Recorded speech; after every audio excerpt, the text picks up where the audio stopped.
just finished practice number 3, first day of half pads. It went really well. First couple days we were just in our jerseys and helmets and guys running around, but today was a really good practice, kind of what I thought when you'd have a lot of veterans back.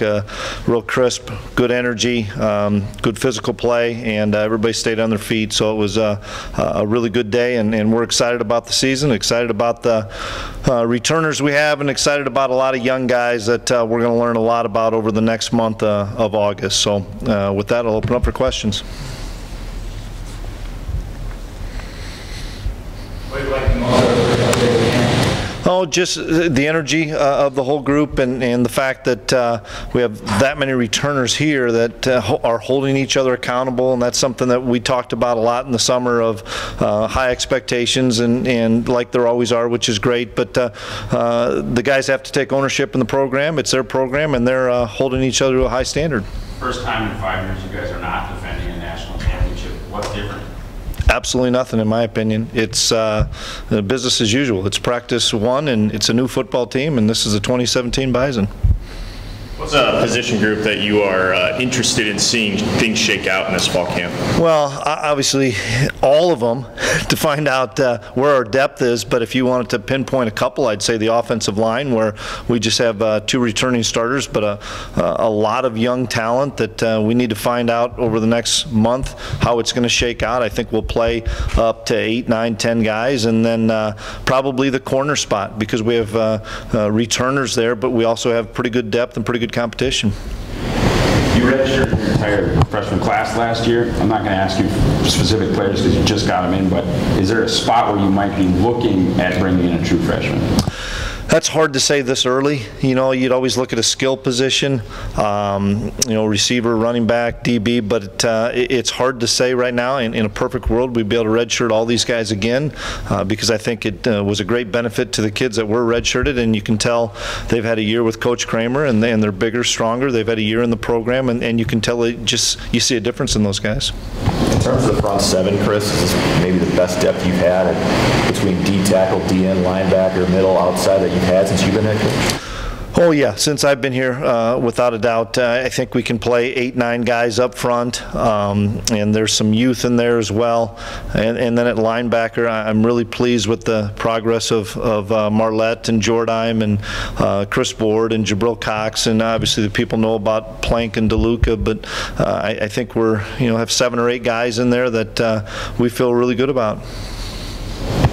How valuable is Nate Tangway's energy having him back out there in practice? It's great to have Nate out there. You know, you talk about a guy that holds people to a high standard, including himself, and it's great to have his energy, his you know, experience out there, because he's played so many snaps of football for us. He can teach a lot of those younger guys, and we have some younger players inside like Quinalo and Beigler that are going to be good players. That just learning from Nate and learning from Grant Morgan will really help those guys.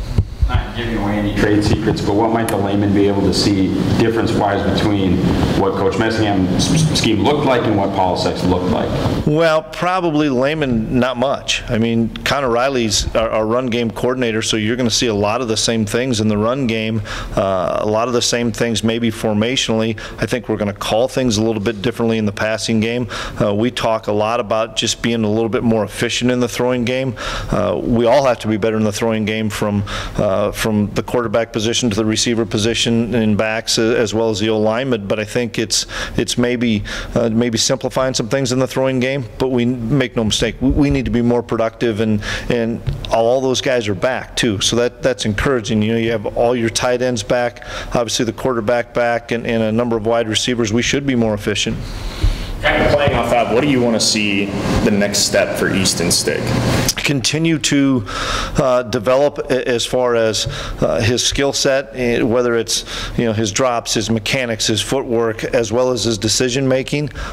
He feels more and more comfortable. I can tell, you know, and we're in the 3rd practice, he's changing some plays that maybe he wouldn't have changed last year, that he sees the field so much better. And I know this, he spent a ton of time in the off season, you know, all winter, all spring, all summer, coming up here and watching things and picking people's brains and stuff on the defensive side and things, because the kid's a perfectionist and he wants to continue to get better at his craft, and he's had a really good productive 2 years here. I think he's 20-2 as a starter, and hard to believe he's only a junior. A lot of people would think, well, he's got to be end of his career, but I think his best football's in front of him.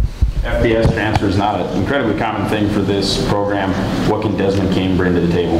Well, we're learning a little bit about Des. He's a really good route runner, exceptional hands.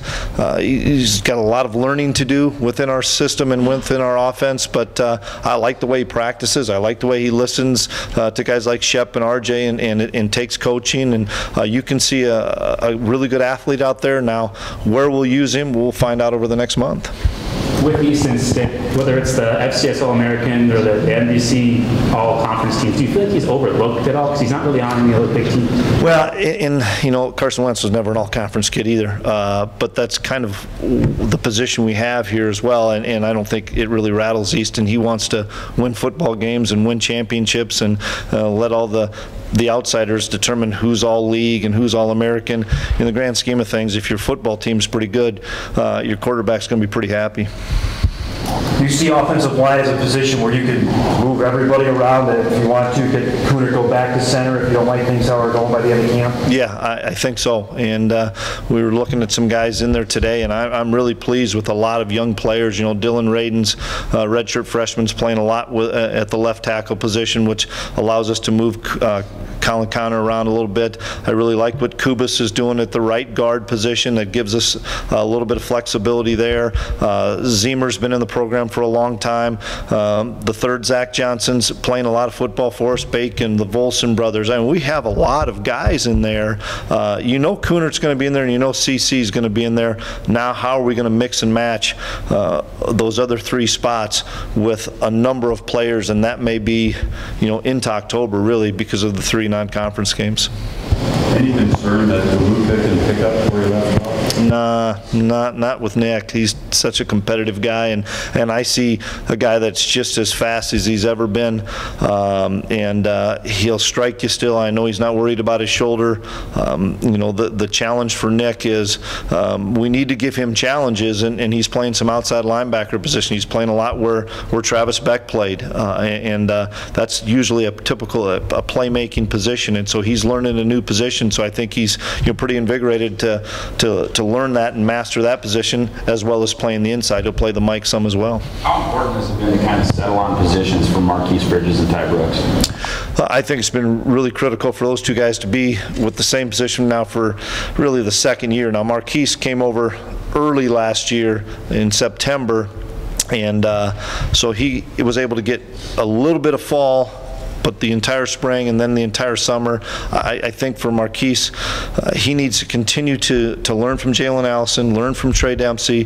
He has a ton of ability, and I think he'll help us. In fact, I know he'll help us. How much that'll be, if that's 15 or if that's 80 plays, we'll find out. Ty Brooks, he's been at running back now for a while. He's starting to feel more comfortable there. Just where we can utilize him, out of the backfield, inside, running some perimeter stuff as well as inside, because he's a much more physical runner. He's put on the weight and kept the weight, and I think that was really important. Coach Kramer did a great job with making sure that Ty continued to stay over. He was probably 184, 185, which is a big difference from being 172, 73. With all of the injuries last season, are you approaching camp differently in terms of establishing more depth? You always want to try to establish depth, but the injuries are what they are. It's Murphy. You can't control it, and whatever happens, and you have to attack it. And knock on wood, nobody goes down. But in the same respect, you guys have been here long enough, and every year somebody seems to go down at a critical spot. You can't control that, and you have to move forward. Nobody's going to feel sorry for us if we lose a player, and I sure as heck aren't going to feel sorry for anybody else if they lose a player. You don't want anybody to not be at their best, but for us, I think having Nate and having Nick back and seeing those guys be able to explain to kids, it can be taken away like that. And Nick's fortunate that he was able to get his last year back. Had Nick redshirted his first year and we'd have done this in game 3, then he was done. But he was able to get the year back. And I think when you look at 2 elite players that are great leaders, and both of them have their season cut short, if I'm an underclassman, I'm looking at those 2 and saying, boy, I'm going to cherish every moment I have on the field. Is there a position that you're worried about depth? Because you must like the depth this year. Is there a position you're worried about? Not right now, because we have a number of bodies that have been in the program for a while. How they develop, we'll find out, as this month goes along. But there's not any position where I would say, we're short numbers. The other thing that the NCAA allowed us to do this year, for the first time ever, is bring 105 guys into camp, as opposed to 95. Those 10 bodies are gigantic for us to be able to add a couple more wide receivers, to add a couple more defensive backs, so that and a linebacker, so that maybe Trey Dempsey doesn't have to take every rep in practice, or Nick doesn't. A lot of these guys have played 40+ football games. We need to make sure that they get to Saturdays in the fall, and so having those extra 10 bodies is critical. Maybe it's because of last season, but are people kind of forgetting just all the things that Bruce Anderson's capable of doing? Bruce was so beat up last year that he probably only had 3 or 4 healthy games. He got hurt against Iowa and really came back in the playoffs. That was really the first time that he was healthy again, was a playoff. So having the fact that he and Lance are going to be really the bell cows, they're going to share a lot of the carries there, and we'll find out who that third guy is. Seeing Bruce's skill set out of the backfield as a pure running back, that's where Bruce needs to continue to work at, is being a pure running back. He's really good out of the backfield, really good in the return game, but seeing the power, seeing the G scheme, seeing all of our base run plays, Bruce just needs a lot of reps at those because he missed so many of those last fall. Aside from getting Matt Plank on the field where he's most comfortable at the Mike spot, what does moving Nick DeLuca to the outside do for your defense? Well, we'll find out, but I mean, if you just look in past years from a productivity standpoint, I'll go back to my first year here in 2011. Chad Wilson was a really good football player, and he played the will linebacker position. And then I think 12 and 13, it was Travis quite a bit, and then it was LJ quite a bit. Well, those are some pretty good names of guys that were making a ton of plays for us, and so it probably allows that position a little bit more freedom from whether it's a coverage game, a blitz game, whatever it may be. And Matt's a really good football player and proved last year that he deserves some quality reps. And so when you get both those guys on the field, I think Matt can run the show then. Nick doesn't have to worry about making all the calls and adjustments. Nick can play football. And that's a big thing when you don't have to worry about making sure that everybody's lined up. Somebody else is doing that. And so I think it'll make Nick much more free. Chris, you mentioned during spring that you wanted to get your backups as good as James Madison's backups. When do you see that? Is it the end of fall camp, or is it through the non-conference? It's through the entire season, because it's a long haul. And when I say that, I'm talking on special teams more than anything. So that, I looked at our late season playoff run and stuff, and we had so many starters that were on all those special teams. It took its toll playing, 114, 115 snaps.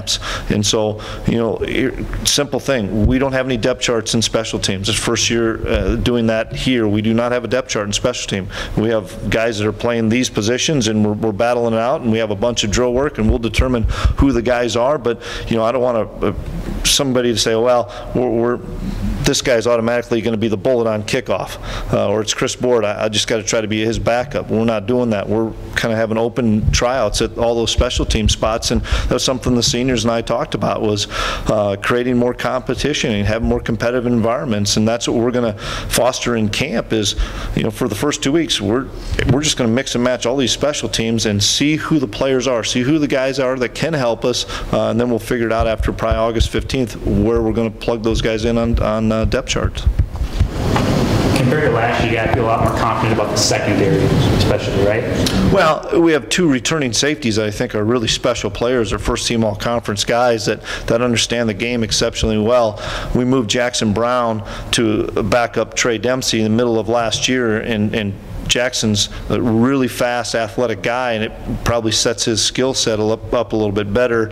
We moved James Hendricks to back up Grimsley, and we have Bachmeyer to back up both spots. Well, Bach wasn't healthy at all last year after the Eastern Washington game, so we need a healthy Bachmeyer. We need to continue to have James learn the position, so we'll end up having 5 safeties back there that I think can help us from the corner spot. Alleviating the pressure of Dom Davis, you have to learn how to play nickel, you have to learn how to play all our bear stuff, you have to learn all the blitzes, as well as be a backup corner. That was an awful lot for a redshirt freshman, but that's the hand we were dealt last year. Dom's strictly a corner, Marquise is strictly a corner, Jalen Wimbush, Trey Fort is doing a nice job. There's another guy. We have 5 corners now in the mix that we have great competition. Jalen Allison's going to be at one of the corner spots. Who that other corner is, I don't know, and we're probably going to play a few of those guys early in the season to see who wins the job.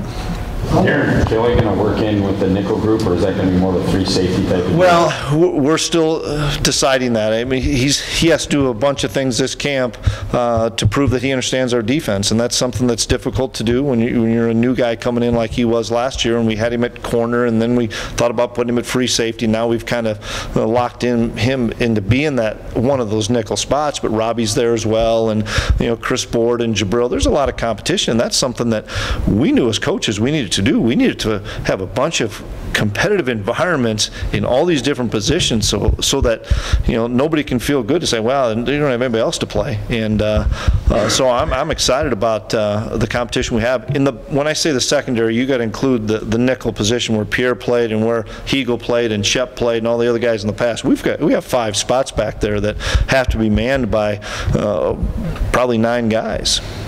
With all the depth and talent on defense, do you expect the D to kind of set a tone at least early on? Well, I hope our defense is rock solid like it's been for 6 years here. But I'm excited about what we're doing offensively. I've been really pleased. Easton Sick's a really good quarterback that is underrated, and he's in his 3rd year. Lance Dunn is a pretty special tailback. Bruce is pretty special. We have as good a tight ends as I think there are collectively in FCS. We have a bunch of guys that can do an awful lot of things. So I think that's the thing. Those are some of the things that Coach Mess has to say. We can be in a 2 tight end offense and be in an empty formation. We can be in a 3 tight end offense and be in an empty formation and have Jensen out there, have Jeff Ilias out there, or we can condense everybody in and be in a tight. We have a lot of different capabilities within the personnel groups we have. And then you throw Shep, you throw RJ, and Dimitri Williams is coming along, Dallas Freeman. We have a lot of pieces. Does that mean we're going to be a really good football team? No. It means we have potential to be a good team, but this month is critical for us to gel and come together as a team.